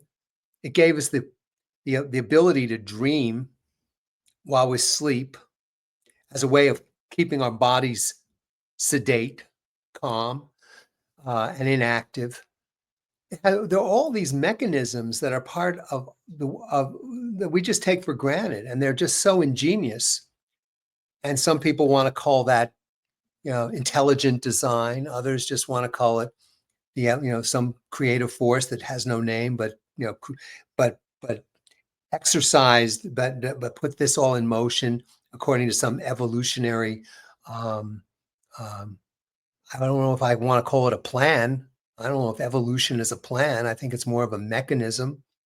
Experience, yeah. But you see, these are just different ways of talking about it. One you could say is Darwin, scientific. You're coming up with an idea that it sounds a little more fanciful, science fictional. In the end, I mean, though we're talking about something very similar, which is that within each of us is this sense that there's something beyond us. There's something that created us and that's out there that we can't wrap our brains completely around. We don't know what it is. We can't begin to understand how we went from being, acid and molecules to becoming what we are. And even other organisms, other animals that have gone extinct that were amazing. What do you think the reason for existence is, for our existence? I don't think there's any reason beyond that we're here. I mean, I think that we are the reason. You just came up with this scenario, this model in which there's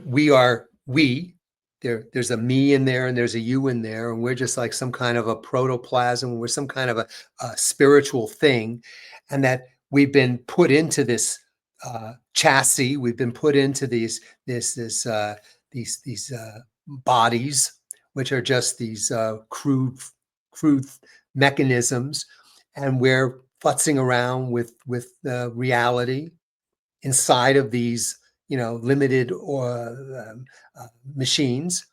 And then I guess when we die, the spirit leaves these machines. The machines get either cremated or buried, and that's that. They rejoin the earth. But in either case, however you want to describe it, we are the reason for our existence. Whatever we're doing, we were put here to do it. And the proof is that we're doing it. And when we cease to do it, we will cease to do it, and somebody else will do it.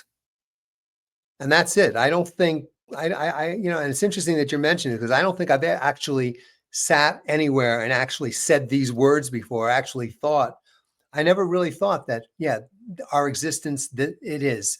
We exist in order to exist. And that's it. Our existence is the meaning.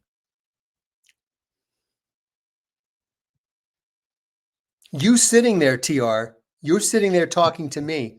That's the meaning of our existence at this moment, that we're doing this, and that you're using the technology, the means that you have at your disposal to have this conversation. And the conversation's gone on for quite a while. You could have ended it in 15 minutes. You could have ended it in 30 minutes. You chose to make it as long as it is and to cover the topics that you chose to cover.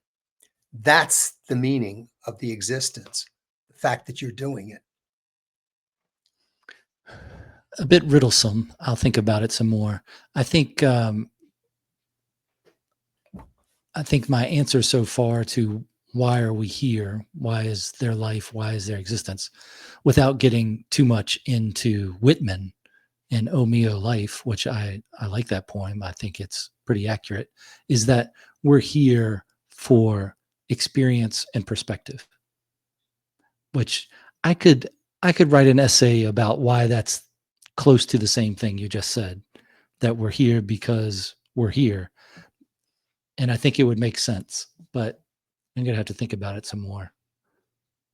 But I think experience and perspective explains a lot when I think about why bad things happen, why good things happen, why we even think there's a difference between good and bad, and all those things. If we, I hope there's more to life than just this right here. But if there isn't, I guess I won't know. it's like if we exist, somebody gave us this existence. Some people want to, there are people out there, like you talk about experience, who say, it's up to each of us to optimize our time on earth, to make the most of the faculties we've been given and the capabilities we've been given. And you've been given a good mind, you've been given this talent, and now it's incumbent upon you. It's your obligation to do something with that.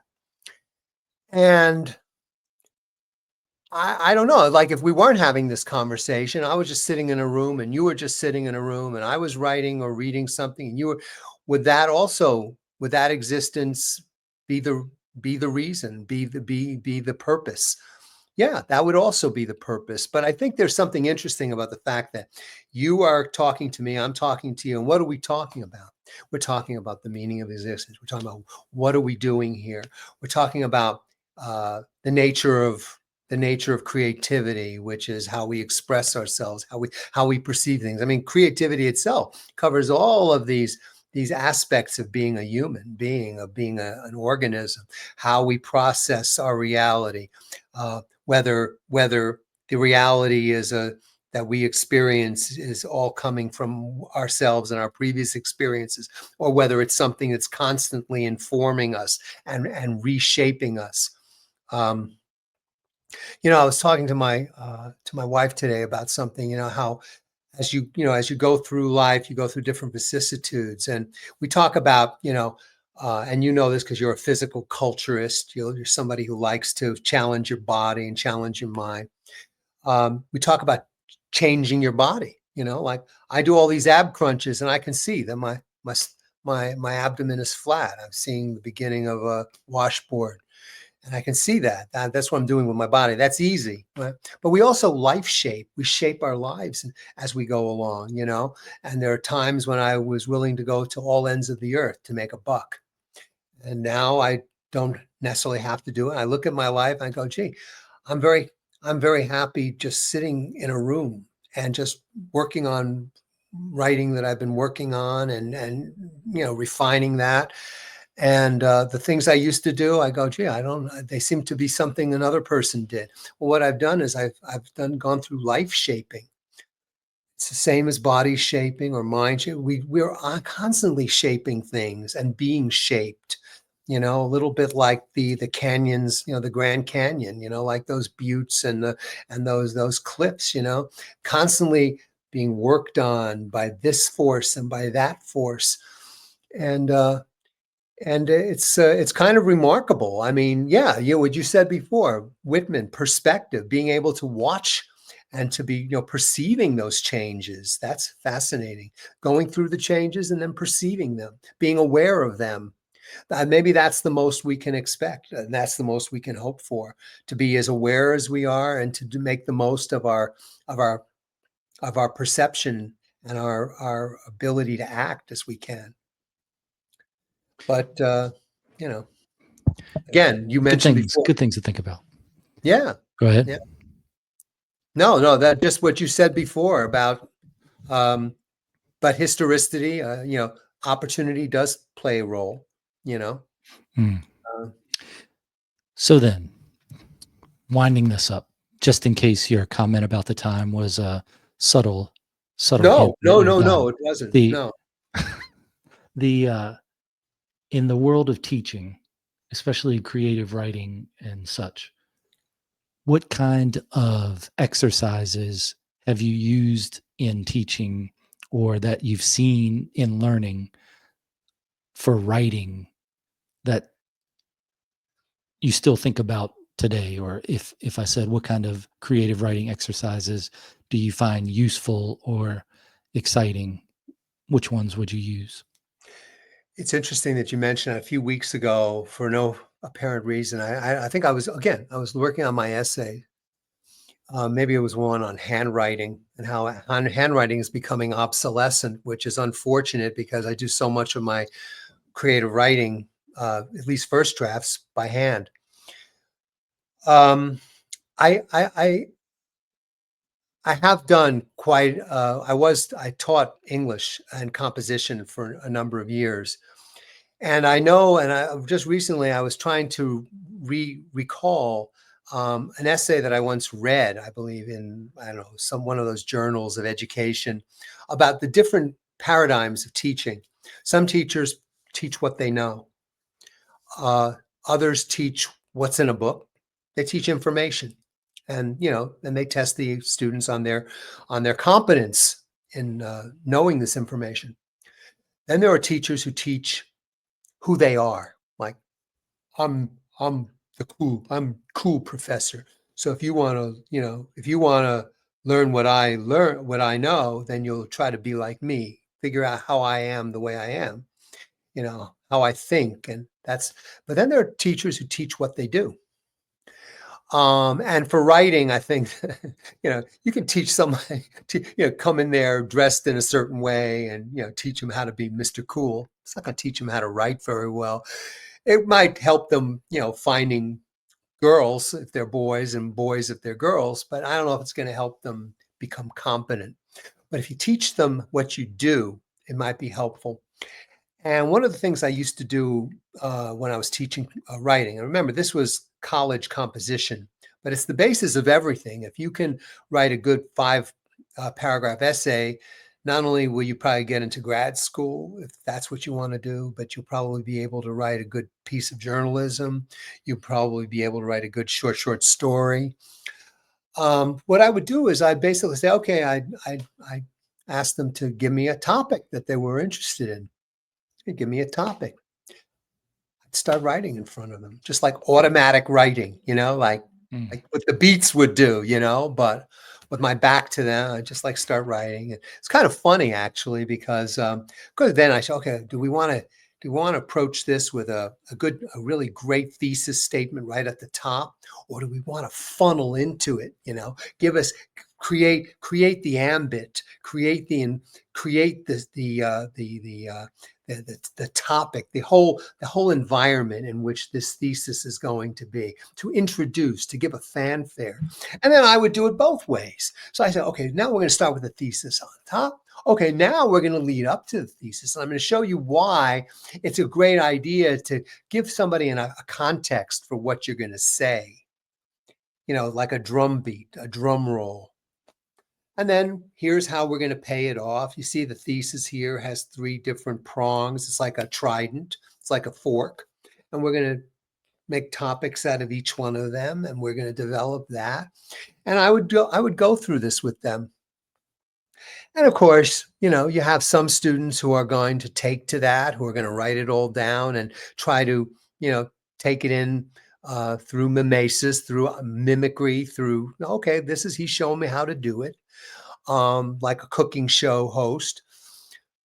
And then there are others who are, just gonna, lose interest, roll their eyes, go, oh, this is something somebody can do that I can't do, and I don't even want to learn. But I thought that was a really interesting way of, getting people into it, because a lot of people don't see writing as a performance art. And it really isn't. I mean, I wasn't tap dancing while I was doing it. I wasn't shaking my butt or anything, or waving my arms, or, I wasn't trying to be, funny while I was doing it. Maybe I should have actually. But I thought that was a good way of showing them, hey, you can do this too. This is not mystical. This is not magical. This is something anybody can do. You just have to say, I'm going to do it. Then, of course, when the computers came into play, and there were a lot of computers to go around, I would take everybody to the computer lab, and even the most recalcitrant and most reluctant student, if I could show them, see on the computer right there, see here, that's your thesis statement. Okay, now write another statement. Then I'll be back in 5 minutes and we'll see how far you got. And that was also a good thing to do. Just have people write while I was in the room, and just helping them do that. I know it doesn't sound very sexy or very, you know, very mystical, but all of this stuff worked, and it was so gratifying to me as a teacher when the next semester or the next year I'd walk into the same computer lab. Now people don't even need computer labs because everybody has a laptop. But I would walk in and I'd see a student who was writing his paper on a completely different subject in a completely different class, but it was because I had sensitized him to this. I'd introduced him to this great instrument that he can now use to succeed in the intellectual environment, you know? Yeah, I like it. I like a good writing exercise because I think writing teaches you how to think Oh, and yes. at least organize your thoughts, but probably most likely it definitely teaches you how to think. So that's one of the best things I like about writing is that you can put your ideas and thoughts down, figure out what you actually think about it, and then let somebody else know what you think about it in a reasonable way. You see, TR, that's great, and you know it. You already you've kind of mastered different things, and you have no problem seeing yourself as a learner, learning things. A lot of people, though, they don't feel comfortable. They don't think of themselves as thinkers. They don't believe that they can think. They think that's I keep on using the word think, the verb think. They believe that thinking is something spooky, and that's like other people do it, and usually abnormal people, nerdy people that they don't even like. They don't see it as being something that is accessible to everybody, that they're doing all the time, but they just don't realize it. It's like in the Moliere play, the bourgeois gentilhomme, the bourgeois gentleman. The guy, his tutor tells him, you now you're speaking prose. He says, I'm speaking prose. He says, that's right. That's what you're always speaking. I'm going to see you can speak poetry, but you've already been speaking prose. Think of it. I've been speaking prose my whole life and I didn't know it. And that's the way it is with thinking. A lot of people don't realize that they're thinking. They don't understand that they're critical thinkers. They try not to be. They try to escape it. They try to live in the world of ephemeral sensations. That's why you see them on their phones. Even while they're watching TV, they're still on their phones. Even while they're walking down the street, they're still on their phones. I just noticed that I receive uh, a notification from my phone on what my usage was. And of course, it's in the morning and my eyes are bleary. So I don't even, it's small type, so I don't see it. So this time I decided to capture it. So I Googled, time, how do I find out my usage time? So I go to your settings, blah, blah, blah. I went there, I found that I use 26 minutes a day. And that's probably just Wow. recovering emails. Yeah, And you know that's what it low. told me? Most people use over 6 hours a day they're on the phone. So for 26 minutes is like I don't know, it's like 5%, 7% of what most people are using. Yeah, it's because they're outsourcing their thinking. So Yeah. at Okay. first we probably recognize it in calculators where you just don't have to think about math. So now you're thinking a little less. And now it's we'll just search the answer to that question instead of thinking about it. And I do like to think about an answer to a question before I search it. So I feel like I'm thinking a little, so I get a little bit farther into like if you're searching how to plant a tree, well, let's go through some steps and think about it ourselves first, and then we'll look up and see if we're right. I use it more as a verification Yeah. than In other words, you and then test if you're yourself. trying to yeah, if you're trying to remember something, then you go, "Oh, geez, all right." So now I try to work through it by like, when would I have thought about that before, and what time frame would that be, and how old was I and what was I thinking about then? And then if that doesn't help, then I go through the classic alphabet thing. Like if you're trying to remember somebody's name, then you say, well, did it start with an A? No. Did it start with a B? And I've never had that not work to recalling a name, especially to where you go through all that, because you get to that letter and then your mind, as you said, it's in there. You find it and you go, oh, that's right. That's what their name is. It's Metellus Cimber from Julius Caesar. Yes. Okay. So it's It's your don't Rolodex. outsource your thinking. Yeah, Yeah. it's your Rolodex. But you see, that's it. You're absolutely right. And they don't feel comfortable with that because it hasn't been. I guess it wasn't as the people who came up with computers. It's not in their necessarily in their interest. The people who produce phones every new models every 9 months. It's not in their interest to promote critical thinking or to make people aware of their thinking. And that's a real problem. They should call computers thinkers. And well, that's why they have the ThinkPad, I guess. That's what it's doing for you. Like instead of taking the time to write down the letter, you just push a button and there's the letter. So That's right. shortens Now you don't even that have to time push a button. thinking. Now all you have to do is talk, ask. Yeah. Yeah. And, I wonder if Thomas Wolfe, if there was a standing desk and a computer available to him, would he have used it? Or would he have still have handwritten everything on top of the refrigerator? again, you're talking about historicity. He would not have, if it were Thomas Wolfe, he could not be born any other time. He could not be from any other place than Altamont, the place that just got flooded so terribly. I mean, I said was Altamont is the fictional version of it. I can't believe I can't remember the name of that wonderful town in Western. Does it start with an A? Yes, it does actually. It's in Western North Carolina. Yeah, it's in Carolina. I've been there. I've seen the refrigerator, icebox, whatever it was. No, he couldn't. He was called rara avis. He was a rare bird. He was that was the way he did things. It's called. He also had a disease that they diagnosed him having a tuberculosis of the brain, I believe, which slow-moving bacterial infection that just was creating pressure of all kinds on his various lobes, and this was also instrumental in making him the person he was. Hey, look. Friedrich Nietzsche had syphilis through much of his productive era, and we know Michel Foucault later on would say, there's a fine degree, like a 1 degree between madness and genius. It's these are these chemical these chemical combinations, these cocktails that create the brain are they're volatile, and they're very sensitive.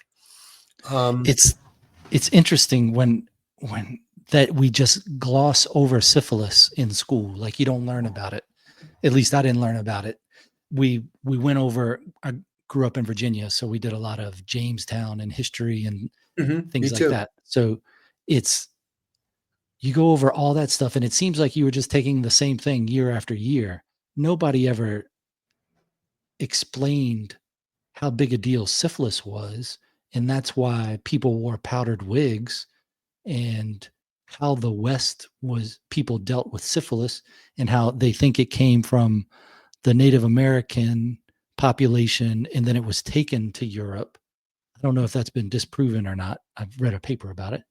And then you go, man, that was a huge effect on things. And there was a movie, I don't think it was The English Woman, or a show on either Netflix or Prime, maybe HBO, that dealt with the Old West at that time, and the lady had syphilis, and then it was so many people with syphilis in it, and then you go, is this true? and you go back and look it up of cases of syphilis in 1800s, times before that, times after that. And it's amazing at how big a deal that was throughout the world. And I don't remember learning anything about it in school. Asheville is where Thomas Wolfe's from, by the way. So sorry? Asheville is Thomas Wolfe. Asheville, right. Asheville, North Carolina. It was in there. It just had to pop out. Amazing. It always works, that computer. I know what you're saying about syphilis. The Maupassant had syphilis. At a certain point, it was considered to be almost a gentleman's disease because I suppose people, young men, went to the university, they gambled, and then they went to bordellos, and so, and they were all expected to, it was part of their fraternity, it was part of their, and so from a very early age, they were being infected because of their own quote unquote vices. And it was just a matter of how long it took to get to them, to make it to the final stage of producing madness but yeah, you're right. Diseases.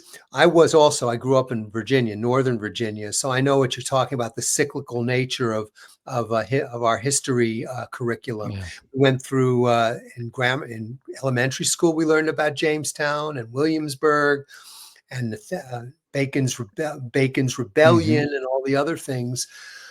But then in middle school, junior high school, and then high school, we would go through the same, the same liturgy, historical liturgy, but with a little more detail, perhaps higher reading level. And you know what? I was just reading a history book by Zinn. Zinn's the People's History of the United States. And I'll tell you, what we were learning wasn't nearly as comprehensive or honest as it could have been. I mean, when you think about all those colonists, those white colonists who were rebelling against the system as it was in those days, because they were basically out there in the wilderness, getting no protection from the Native Americans, having to pay heavy taxes, and it was there's always in this country been a kind of a socioeconomic conflict between the haves and the have-nots, or the haves and the have-less class, and that was always glossed over. I don't believe that we always got basically, the monuments. You go into the Congress, into the Capitol, and you see all of the sculptures and all of the paintings of all the great men. And that's basically the kind of history that we were given through primary and secondary school. Yeah, I like getting those history books now, the just general history ones, and looking at all the different things that maybe they talked about the door tax in school, but it definitely affects your view of like the antebellum South and why windows are so big. It's to avoid paying the tax for the door. So you just make a giant window. And then in England, where they were taxed by how many windows they had, and they start bricking up all their windows. Yeah. It's crazy, the stuff that's happened that we've forgotten about, and that you can see it somewhere because somebody looked it up or knew about it. And then you go look at it for yourself, and it's this whole world opens up of how come we didn't know this before? But also we realize that each one of us is kind of a conduit of that knowledge and of that civilization. There's an essay in Culture Crazed, and let me put it up there before, so I just can, that where I talk about how the fact that we always, there's always going to be a kind of for lack of a better term, a kind of cultural divide, or a kind of generational shift between parents and their kids, what they each value in terms of the culture, and And in effect, and for, like we're talking, for instance, about how we think critical thinking is imperative. And then the Generation Z, or, the millennials, they may say, oh, yeah, you old people, that's what you think, but this is what's really going down now. Why don't you guys learn how to, like my daughter probably looks at me as a complete incompetent when it comes to, using TikTok and using my phone. And for her, for me, who cares, but there's always going to be this generational divide.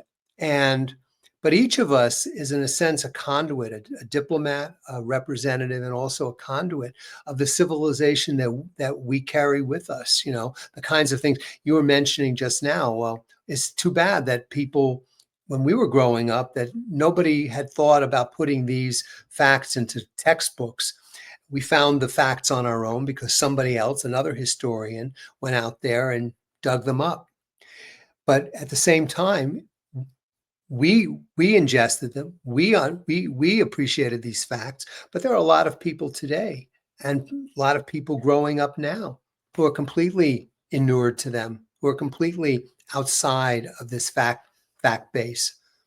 And so it's up to us, when we come across these facts, when we have these sensitivities, to try to impart them to people who might not have them.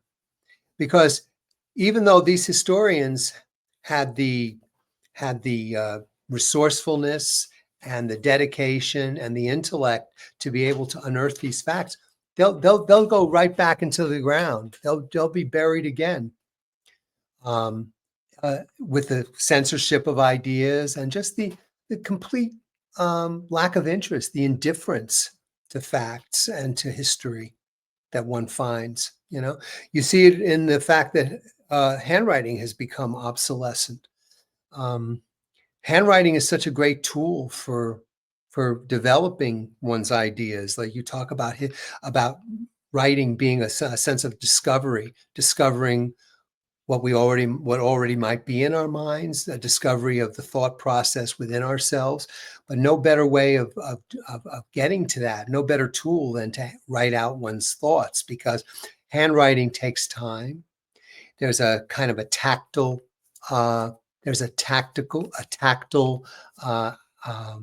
aspect to it. It's a little bit like, craftsmanship, developing a relationship with one's medium, with one's tools. But it's all gonna be gone. Humans for a long time were considered the tool making animal, and then they discovered that Jane Goodall discovered that chimps made tools, that gorillas make tools. Then they discovered that ravens make tools and crows make tools. And so we're no longer the tool making animal, TR, but we are the handwriting animal. No other animal writes by hand. Now, some people might say that's a dubious distinction, a distinction without any merit whatsoever. But I think there is something there. I think there is something to the fact that we have this way of communicating with others, communicating with ourselves, excavating. You excavate with a shovel, but I think that the pen or the pencil is a way of excavating what's inside the head. Of course, that's a very Platonic view, because Plato in the Meno says that, all of the mathematical principles, all of the ideas, they're all in there. All that we need to do is take some Windex and wipe away the dust, and we basically have it's all inside there. It just has to be coaxed out. For the advertising dollars there, I think you should probably put Plato in a toga on a Windex bottle now. The name of the window we call Meno. That's the dialogue where he mentioned that he has a slave boy. He was actually a slave boy to make his point. That all of these these Euclidean, all of these different these geometric problems, the slave boy can solve them with the right kind of the right kind of dialectic teaching, the right kind of Socratic method in going about it. I mean, on the back, it should explain the allegory in the cave as well as how to Oh, dust. absolutely. What do we Yeah. what do we see now? You think it's clean, but it's not clean. You're only seeing a reflection, the shadow of what is clean. You need to see the Absolutely. reflection. Yeah. Oh, the cave allegory in terms of what we see in our politics and what we see in our system, yeah, and what we see in history. Um, uh, I noted. I was told, my wife told me that a lot of the networks, for instance, didn't cover this 3 million people marching in the streets. And I was going, well, that 3 million people marching in the streets across the country, to me, that just it has to be a news story, right? Just the numbers of people, and yet we can, the news is a way of, in a way, could be seen as a way of distracting us, of showing us what the people, the guy with the shadows and with the light and the screen in the cave, what he wants to show us on the walls. And we do see that, and what's really going on, what's going on outside the cave. Maybe we don't have the right, we don't even, we would be too, we wouldn't have the right eyesight to be able to see what's really going on, what the real light looks like. Um, that's another, again, the Yeah. transcendent. Maybe people are only able to see the shadow puppets on the cave wall. Maybe that's what, that's what our, it's like the frequency, like dogs can hear things we Mhm. can't hear. Maybe our mental frequencies are narrower. Maybe our visual frequencies are narrower. Everything. And that goes back to your metaphor of this suit that we get into, the human skin suit, and we get into it, and we play around with reality, but there's something in there that's awfully frustrated by this Mm. limited outfit that we're in, this suit, this machine. Yeah. If we knew all the reasons why, it would probably ruin the reasons why. So you have to be limited for some reason. All right. Yeah. So when we started, we did not start normal, and I didn't introduce you at all. But Okay. You want Eric to do that now? Sonnenschein, Eric Sonnenschein, what's the best way for people to follow your work and keep track of you? Well, thank you for asking. You have a wonderful little name tag right under my face. Eric J. Sonnenschein. You can find me at ericsonnenschein.com. That's my website. But you can also just look at Eric Sonnenschein books.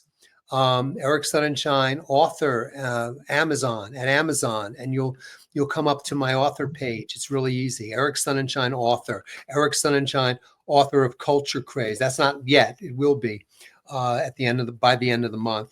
Rocked and Rolled.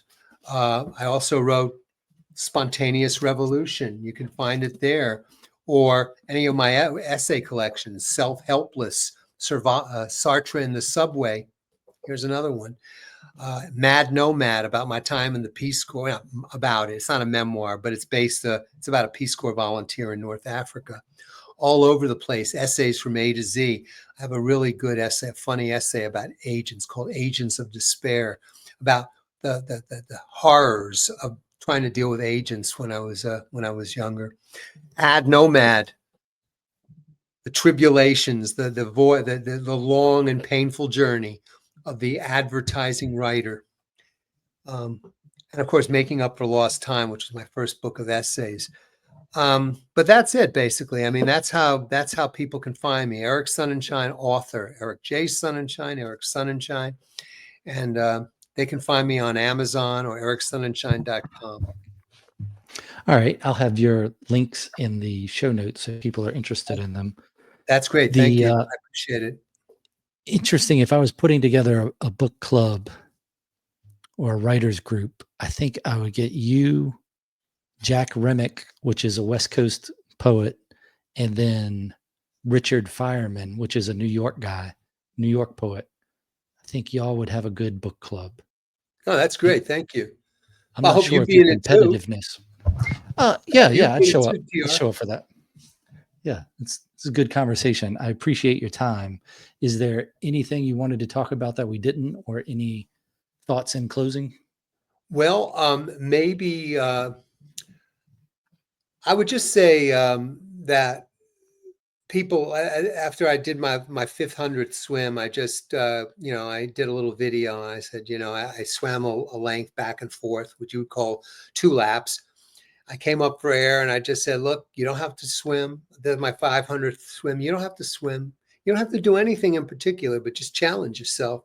And I really do feel like challenging oneself is you ask what's the purpose of existence? Well, I think challenging oneself is the purpose of, if there's a purpose, it's that, because when we're challenging ourselves, we're trying to live to the fullest. We're trying to, like you say, excavate what's already in there. We're trying to redeem all that potential that's in there. All the, if you want to go back to Whitman, where we're experiencing and then we're perceiving, or we're having a perspective on what we've experienced. Experience and reflection. All of that's important. I would say if you want to learn about, if you want to reinvent yourself, if you want to become a writer, you haven't been writing, you want to write, you can do that. It's not that hard to do. There's so many resources out there. They're not expensive. TR has mentioned writing workshops, writing clubs, reading clubs. So many ways to get involved. There's so many people. In my essay on poetry, is poetry still popular? I wrote that, and I do think this is worthwhile mentioning, that poetry is in terms of just being something that a literary form that people love. Poetry is probably the most popular literary form in the world, and it's probably never been more popular than it is now. No, poetry is not a widely marketed and lucrative literary form, and the zeal for poetry cannot be computed in sales data and bestseller lists, yet it is well loved. Verse is a highly personal and accessible art form, so its popularity is not to be predicated on a business metric.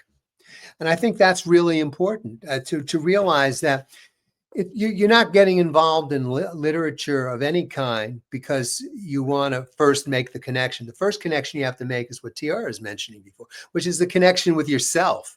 That's the first connection you want to make. This is one other thing I want to mention. The digital age is an egalitarian sea change, like the Protestant Reformation of the 16th century. Faith in the individual power to create is broadly felt and acted upon. Like those first Protestants, each creative person today acts according to individual conviction, a creative justification by faith, a personal rapport with the creative source in us all.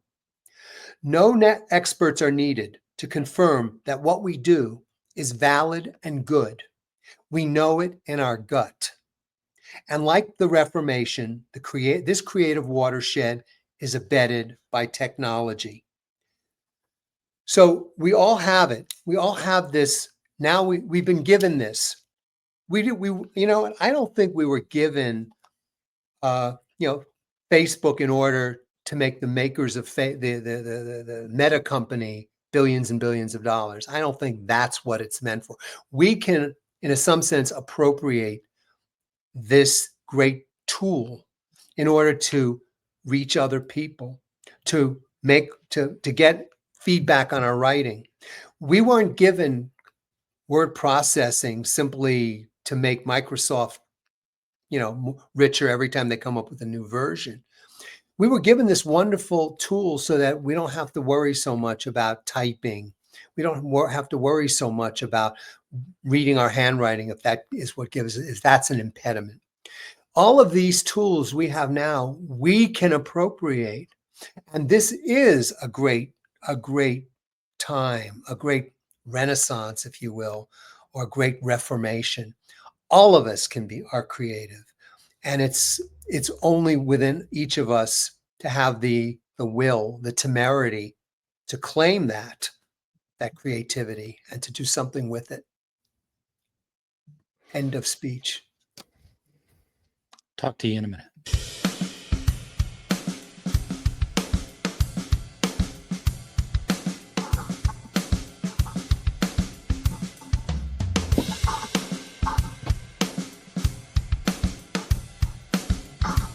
It's like the lady from